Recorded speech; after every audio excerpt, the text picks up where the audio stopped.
Nous allons voir dans cette vidéo comment on fait facilement un super nœud de 8.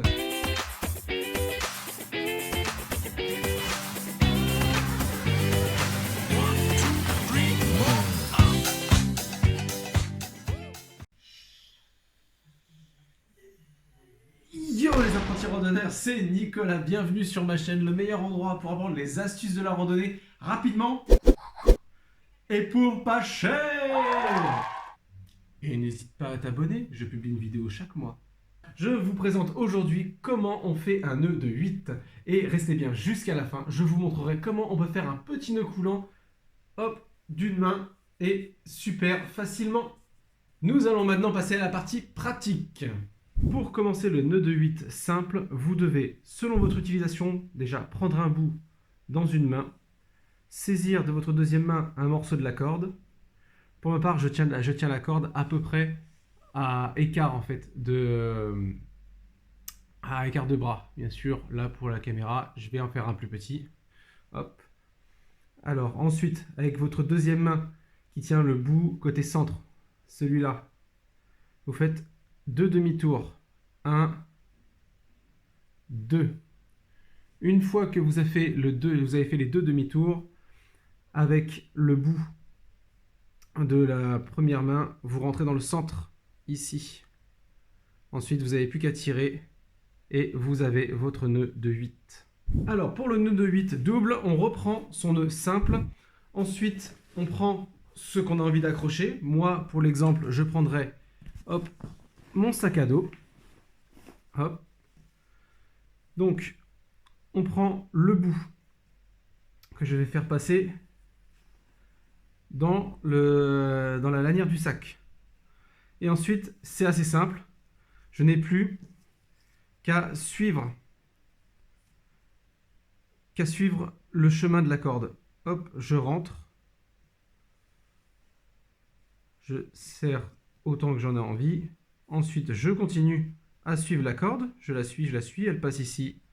Hop, je la suis. Ensuite, elle repasse par là, je la suis. Elle repasse par le trou. Encore une fois, je suis.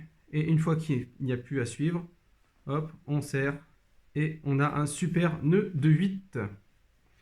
Pour défaire le nœud de 8, la petite astuce, c'est d'emmener comme ça les boucles. Et ça donne un peu de mou pour tirer ici. Ensuite, une fois que ça c'est fait, il n'y a plus qu'à tirer. Et hop. Ensuite, si vous voulez défaire votre nœud de 8, moi je vous conseille de retirer le nœud de 8 à chaque fois, parce que si on se sert de la corde pour autre chose, eh ben c'est mieux d'avoir une corde qui soit toute lisse. Voilà. Maintenant, nous allons nous attaquer au nœud coulant. Alors le nœud coulant, il y a deux méthodes. Il y a la méthode simple. La méthode simple, elle est très pratique parce qu'on peut s'en servir en fait partout, à n'importe quel endroit de la corde. Si j'ai envie de faire un nœud coulant ici, eh bien j'ai juste à poser ma main sur la corde. Je fais un demi-tour, donc ça fait une petite boucle. J'attrape la corde, hop, et là j'ai plus qu'à tirer, et voilà, vous avez votre nœud coulant. Hop, si je serre ici, hop, ça coule. Et ce qui est très pratique, c'est si jamais vous n'en voulez plus, il suffit de tirer.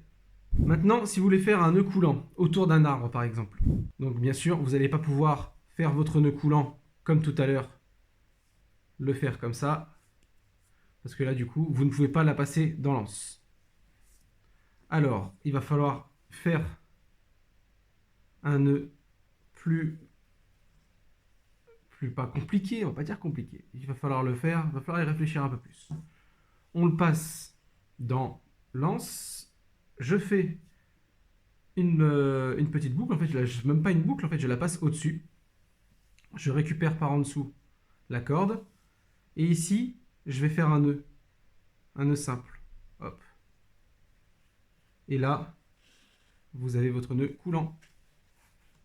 Et voici la fin de ce tuto, j'espère que ça vous a plu. Dites-moi dans les commentaires les nœuds que vous utilisez, vous, pendant les randonnées. N'hésitez pas à aller voir sur ma chaîne toutes les vidéos que je publie, j'en publie une par mois au minimum. Et n'oubliez pas, celui qui croit tout savoir n'apprend plus, alors restez curieux.